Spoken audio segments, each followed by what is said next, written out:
At kung maaalala mo ang huli mong laban, walong buntot na ng QB ang lumabas sa'yo. Maswerte tayo at napigilan agad yun ang sealing technique ng kwintas.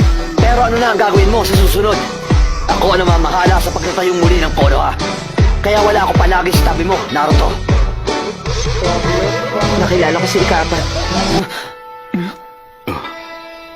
At siya ang pumigil sa paglabas ng QB sa katawan ko. At hindi ang sinasabi niyong kwintas na yun. Paano nangyari yung Captain? Hindi ba't matagal na siyang patay? Wala tayong alam kung anong meron sa Shikifujin sealing technique. Maaaring nag-iiwan yon ng spiritual na enerhiya sa taong gumagamit.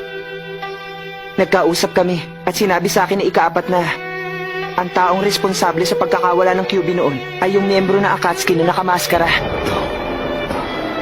Napakalakas daw nun at kahit si Ika-4 walang laban sa kanya.